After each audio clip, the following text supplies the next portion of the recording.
I believe that we have Adishwa Josh, who's on standby, and also Bernard Akede is still on standby as well. Let's talk about the Global Business Africa Initiative that's going on. Bernard, you are there right now. You witnessed Aliko Dangote's fireside chat. What did you think about it, apart from it being too short, like I thought? Bernard? Oh, unfortunately. We've lost Bernard, but Adishwa Josh is still with us. Adishwa, you heard Dangote's contributions. What were your thoughts? I heard parts of it. I didn't hear the entire thing, but what stuck with me was the fact that he gets a little bit, not angry, but just a little bit annoyed when people call him the richest man in Africa, because the truth is, he feels that his job or his purpose is to invest in the country and provide jobs for the younger generation. And I think I see where he's coming from, because it's a lot to put up with. It's a lot of pressure on one man to ascribe the entire, the most, how do I put that now? It's an uncomfortable thing to live up to as the richest man in Africa, which means people look at you and say, well, some of the issues on the continent should have been solved by you because you are the richest person in Africa. Mm-hmm. And also I heard the Al Jazeera anchor pressing him on the transition from fossil fuel to clean energy and what role Africa should play. It was a very, very, it was a very warm way of saying Africa is just coming of age in terms of maximizing its own fossil fuel and renewing by itself, and we're getting to a point where the rest of the world is moving away from it. Where does that leave Africa? And I find that point really interesting, because I was going to ask you about that, Adeshewa. He quoted, of course, that some 600 million Africans are still without power and electricity, and that we cannot move straight to renewable energies. And in fact, there are actually a lot of infrastructural challenges that Africa is running into with this energy transition, particularly green. That's another part of this conversation.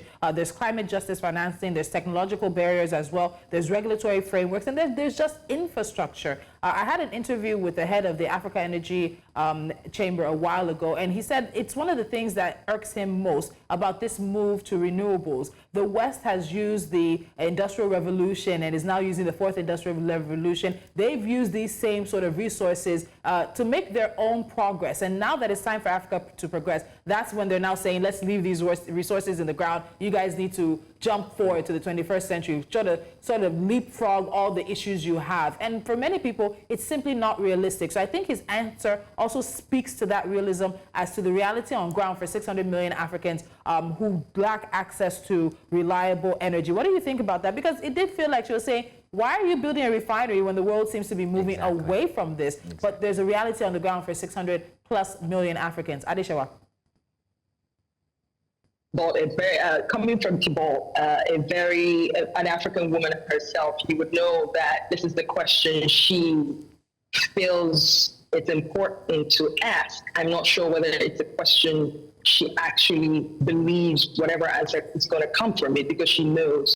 I'm sure somewhere in her heart she understands that Africa needs to develop with whatever resources it has now. And I actually like the pushback, sort of, albeit subtle, from Dangote, Aliko Dangote there, saying that, well, we are doing what we can to transition to green energy. But we also need this fuel. The conversation in the past couple of months among African leaders has been, let us also transition in our own way at our own time. First of all, we're not the biggest polluters in the world. If anything, we have been preserving the continent. And we are not unaware of the fact that we are the biggest recipient of whatever it is the climate crisis is doing now to our world. You guys are the biggest polluters. Yes, we are on the receiving end the most, but you would not put pressure on us. We who are contributing to these malaise to then say, give up your fossil fuel. We're finally refining our oil. We're finally reducing the dependence on you guys to refine our oil and then sell it back to us. this is our time. Allow us to grow at our own pace. And so the conversation is a very, very technical and sometimes very touchy one. The Western world understands that there needs to be a move to cleaner energy to save the continent, but they also understand the role that they play.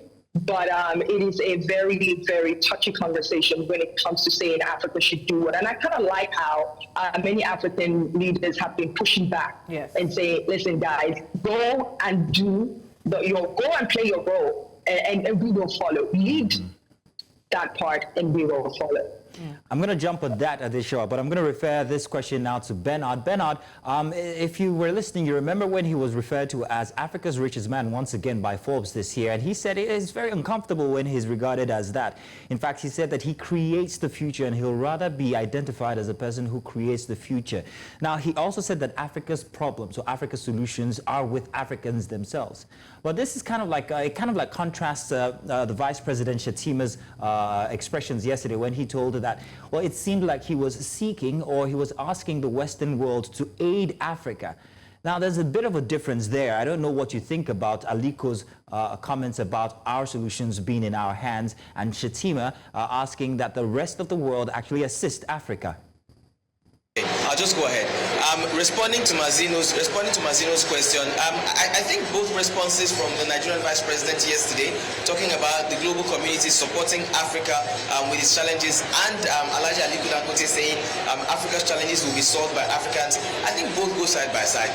I also am an advocate of Africa seeking solutions to African problems, but of course Africa cannot do it alone. But I think where the challenge now comes is where Africa is sitting back and relaxing, waiting for the rest of the world to solve our problems for her, and still stating that we can do it ourselves. When it comes to seeking reparations, and this we had this conversation yesterday, seeking reparations for what has been stolen or what has been lost, Africa getting financial compensation for global warming because Africa contributes the least to global warming but feels the impact the most, Africa needing aid because of climate change and topography issues, Africa needing support when it comes to pharmaceutical products and medical solutions, and vaccines and all of that. Yes, Africa needs this support from the rest of the world, but then Africa has been getting this support for centuries. What has Africa been doing with this support? It will only, it's just for a period of time before certain countries would look inwards and say, look, we need these things ourselves. Very quickly, to answer this question further, I'll take us back to COVID era. When the vaccines were being created and invented, before they came to Africa, the countries that created them had to use them first, didn't they? And then eventually, what they had left, they began to spread and began to sell, as the case may be. So yes, Africa does need support from the rest of the world because of what Africa lacks, but it's high time Africa started seeking solutions to what it lacks as a continent, so that at some point Africa will become self-sufficient, if not completely, but nearly completely. We're already beginning to see that with some African countries already. So yeah, both responses go together, but then again, Africa really needs to look inwards, whether the continent likes it or not. And it's interesting that you do that, because I really had to quickly pull this up. Adesha, I'd like you to speak to this. The latest estimates for capital flight from 33 sub-Saharan African countries show that they lost a total of $814 billion between 1970 and 2010, and this amount actually exceeds official development aid of $659 billion and FDI of $306 billion for the same period. So there's a track record of us being told that we're being aided by the West and those outside of the continent. Meanwhile, the amount of money that leaves the continent in capital flights is actually much more than that. And so we've heard different tones from different presidents so far at the United Nations General Assembly. Adesha, I want to take us back to the Ghanaian presidents now. We had spoken to Ben earlier, but he also did talk about the fact that this is a conversation in which Africa needs to work. We need to, one, he talked about the Security Council, but he has oftentimes spoken about the fact that debt needs to be forgiven. Looking at the example of aid versus flight, are we going to see more aggressive talk? And I ask that because we also know that Dr. Akinwumi Adesina, the president of the African Development Bank, is going to speak soon, and he's been very, very vocal about the issues around debt and capital and food and agriculture and all of that concerning the African continent. So when we juxtapose aid and capital flight, is the West really doing as much as we think they are for us? So Adeshewa. here's the thing with Nana Akufo-Addo's speech, which I find very much a scorecard of his presidency in the last 8 years. So it's his second term and he's leaving. And so he went on and on about what the country has done to stabilize and what it has done also to contribute its quota to Africa.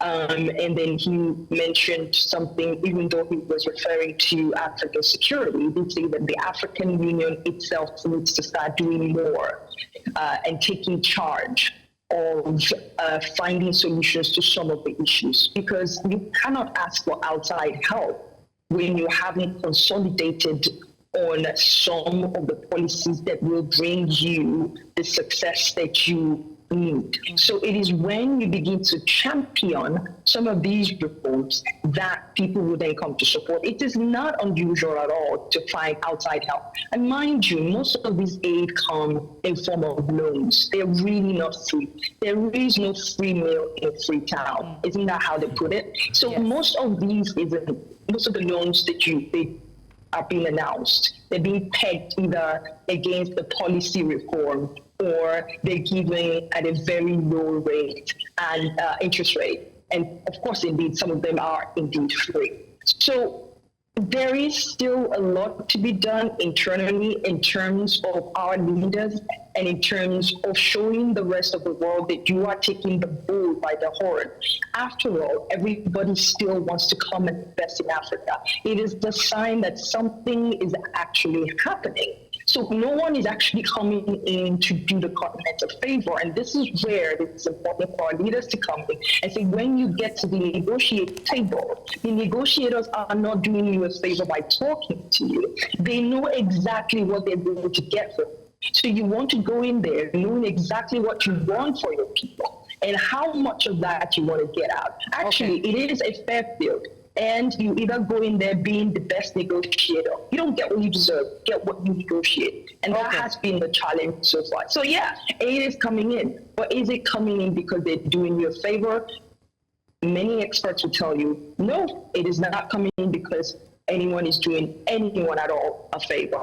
Secondly, Adeshewa, can you hear me? My apologies for interrupting you. We do have to go, but you know that we're continuing coverage of the United Nations General Assembly. We'll be speaking to you again. The Liberian president is expected, as well as the president of the Democratic Republic of Congo, and we'll be looking to take their speeches, so we'll be back with you shortly. Thank you so much, Adeshewa.